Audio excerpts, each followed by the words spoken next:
alcançar essas que são as melhores coisas. Não nos adianta saber o que é bom se Deus não tem forma de chegar lá.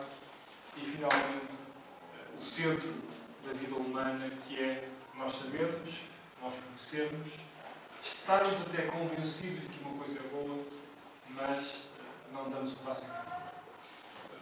Fizemos uma aplicação muito rápida no que concerne à salvação da alma, como o bem mais precioso, qual o caminho para se obter este bem mais precioso, que declara unicamente a fé que há em Cristo Jesus.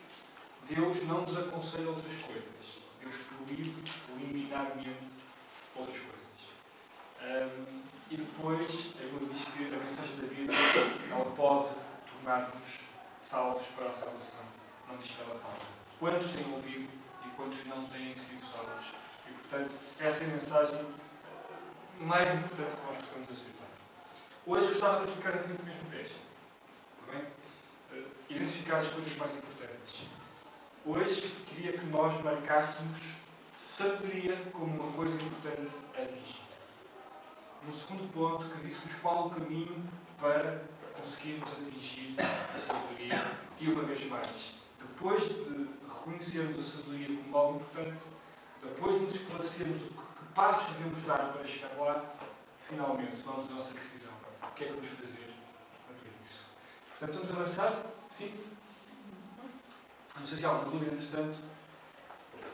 Vamos avançar. E vamos começar com uma questão que é, de todos os provérbios que vocês já escreveram na porta das vossas casas, dos vossos quartos, há um provérbio que talvez seja o mais famoso. Talvez seja o mais citado.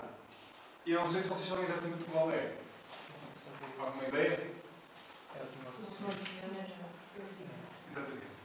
Nós, quando falamos de provérbios, nós sistematicamente citamos o capítulo 9 e o versículo 10, quando dizemos que o temor do Senhor é o princípio da sabedoria. E o conhecimento do santo é a prudência. E para aqueles que são mais novos, o temor do Senhor é o respeito, é a veneração, é algo que nos faz parar perante a presença do Senhor. Não é exatamente o conceito de pânico por Deus estar perto, mas, para tudo, eu de momento não faço nada, se fosse possível eu nem respiraria, por causa do Senhor. E o temor do Senhor, como princípio da sabedoria, talvez seja o versículo mais famoso de todos os versículos famosos do livro de Provérbios. E este versículo muito claramente diz: se nós queremos atingir sabedoria, o princípio está lá. Nós temos que reconhecer Deus como o Senhor. E o Senhor não é uma atitude de respeito, como nós dizemos, olha, o Senhor António está ali na mercearia, ou o Senhor não sei das quantas é o professor não sei das quantas. É o Senhor no sentido que tem direito a mandar. É o Senhor que tem direito a dizer: não faças isso. Faz aquilo. Ouve quando eu falo. É nesses termos que a Bíblia fala de Deus como o Senhor. E se nós temos alguma aspiração a sermos sábios, aquele é o princípio.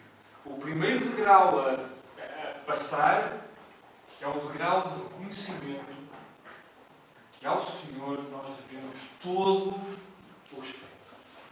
Todo o respeito. Talvez reconheça uma pintura que está ali, é uma fotografia do teto de uma capela em Londrina, na Itália, que descreve um dos episódios mais épicos da Bíblia. A Bíblia fala que num determinado momento de crise, de guerra e de fome, duas mulheres tinham 2 filhos e a meia da noite, nós podemos ver rapidamente, está escrito no primeiro livro dos Reis, no capítulo 3. Por acaso é o 3, é aquele versículo outra coisa. É mesmo primeiro livro dos Reis, capítulo 3. É daqueles relatos bíblicos que podem dar origem a grandes filmes, a grandes histórias, daquelas que são excelentes para adormecer as crianças e deixá-los empolgadíssimos com o que acontece. Vejam lá o versículo 16. Duas mulheres vieram diante do rei, assim muito rapidamente disseram uma das mulheres: Senhor meu, eu e esta mulher nós moramos numa casa e tive um filho morando com ela naquela casa. E sucedeu que, ao terceiro dia depois do meu parto, também esta mulher teve um filho, estávamos juntas, estranho nenhum estava connosco na casa, senão nós, ambas, naquela casa. Ou seja, duas mulheres tiveram dois filhos com um espaço de 2 dias, de 3 dias. E na seguinte noite morreu o filho desta mulher, porque ela tinha sido descuidada com ele, e levantou-se à meia-noite, tirou o meu filho e colocou o meu filho com ela. E pegou no bebê morto e colocou comigo. E esta mulher estava a queixar-se ao rei, dizendo: o meu filho foi roubado. Ele foi trocado. O filho dela morreu porque ela foi descuidada. E ela trocou o filho dela morto com o meu filho. E eu não sei o que fazer. E esta mulher está a falar com o rei Salomão, que nós já vamos falar. Quando nós falamos em sabedoria, nós não podemos esquecer o rei Salomão. Aliás, não há forma de falar de sabedoria sem falar neste rei Salomão. E ela, muito chorosa, em pânico: o que é que eu faço? Eu preciso de justiça. Lembram-se que a sabedoria mora com a justiça. Eu preciso que alguém julgue. E a sabedoria mora com o juízo. Eu preciso que alguém faça retidão nesta situação. Lembrem-se que ontem a sabedoria habitava com a justiça, o juízo e a retidão. E nós vemos a resposta do rei Salomão como o píncaro, o ponto mais alto da sabedoria. E vocês sabem o que aconteceu. Talvez os mais velhos não tenham qualquer dúvida, talvez os mais novos vacilem um pouco. O rei Salomão disse: isto resolve-se de uma forma muito simples. Não é? Isto resolve-se de uma forma muito simples. Vamos pegar no filho vivo da verdadeira e vamos dar-lhe. Mas a Bíblia não revela isto esta noite. O rei Salomão mandou que aquele bebê fosse dividido em 2. Que alguém pegasse numa espada e cortasse o bebê ao meio e entregasse uma metade a cada uma das mães. E então nós vemos que a mãe verdadeira disse: por favor, isso não. Eu prefiro ficar sem ele, mas que ele viva com a outra, do que ele morra. E eu tenho a razão. E este é um relato que é épico. Esta é uma decisão que, se nós formos avaliá-la, nós teremos que dizer que a decisão é inteligente, que a decisão é prudente, que a decisão é justa, que é honrada e que é uma decisão que só os heróis tomam. O rei Salomão ficou reconhecido como um herói depois desta decisão. Mas o que eu gostaria de chamar a vossa atenção é que depois de ele estar lá no cimo, como homem capaz de decisões incríveis, o que ele diz, sem qualquer sombra de dúvida, quer nesta passagem, quer no Provérbios 2:6, que eu vou citar-vos.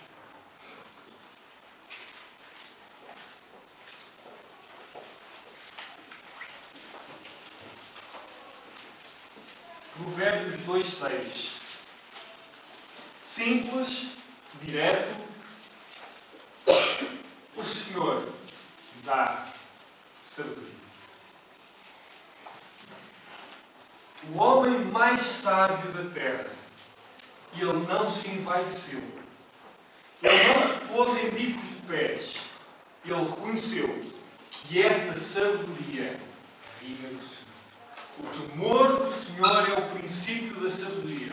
E aquele que é sábio, em todo momento vai dizer: se eu tomei uma atitude inteligente, se eu dei o passo certo, se eu atingi algo incrível, isso aconteceu porque o Senhor fez e porque o Senhor deu a sabedoria.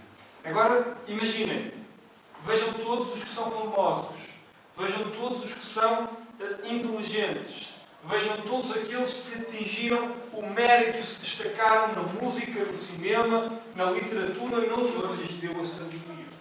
Quantos o fazem?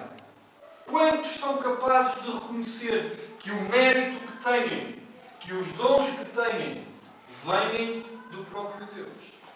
E vamos tornar isto mais pessoal.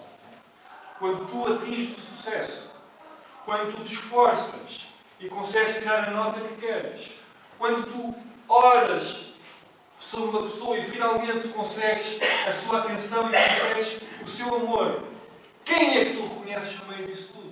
Tu és capaz de levantar-te como o rei Salomão e dizer que a sabedoria vem do Senhor? Que o sucesso que tu atingiste, ele veio do Senhor? O mais sábio, ele não foi prepotente ao ponto de dizer: eu geri muito bem a coisa. Isto foi mesmo sábio. Mas ele reconheceu o Senhor. Tu também atribuis a sabedoria ao Senhor.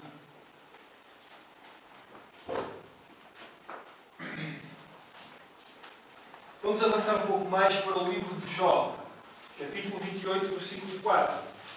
E vou resumir-vos rapidamente a história de Jó. Jó era um homem sábio, era um homem reto, era um homem justo. Ele temia a Deus, era daqueles em quem Deus tinha um orgulho particular. De quem Deus dizia: venham cá, tenha visto o que é Jó. Ele é o fulano à maneira. E às tantas, Deus permitiu que tudo aquilo ótimo que Jó tinha fosse sendo perdido. Os filhos, as riquezas, o reconhecimento. Ele ficou pobre, ele ficou rejeitado pelos amigos. E Jó, entretanto, ia-se queixando do que estava a acontecer. E Deus faz algumas perguntas a este Jó. Algumas perguntas que, quando nós as lemos, nós ficamos em silêncio. Não temos resposta para elas. Uma delas é aquela. Alguém pode ler, por favor, Jó 28:4, alto, forte, por favor.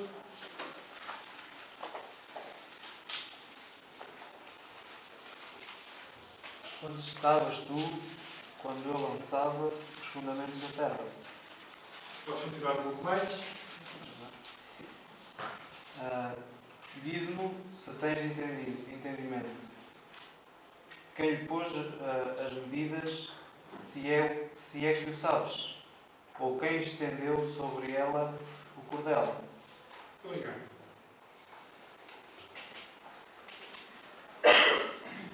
Esta é uma passagem enigmática. O Senhor está a falar com um homem e a perguntar-lhe assim: quando eu estava a criar tudo o que tu vês, onde é que tu estavas? Será que tu estavas a dar opinião sobre que medidas é que eu deveria fazer? Será que tu eras um dos conselheiros a quem eu pedia ajuda para saber até onde é que o mar iria? Ou quantas estrelas é que teriam no céu? Onde é que tu estavas? Perguntava o Senhor a este Jó. Onde é que tu estavas? Diz-me. Se tu sabes, se tu tens inteligência, diz-me. Onde é que tu estavas? Esta passagem descreve um dos momentos mais íntimos de Deus. E íntimos no sentido em que quando o Senhor criou os céus e a terra, e ele literalmente pincelou as estrelas e os planetas, e esticou o mar até aqui e disse: até aqui tu virás e mais não passarás. Este foi um momento de Deus. Deus estava lá, sozinho. A resposta às perguntas que Deus fazia a Jó é: eu não sei, porque eu não estava lá. Eu não dei opinião sobre o número das estrelas, eu não dei opinião sobre a cor dos animais, eu não dei opinião sobre nada, sobre as medidas. Eu não dei opinião sobre nada porque eu não estava lá. Esse é um momento sagradíssimo de Deus. Íntimo de Deus. Nós não estávamos lá. Mas quando nós lemos Salomão escrever em Provérbios, aquele capítulo 8, que nós temos comigo sistematicamente, nós lemos o seguinte: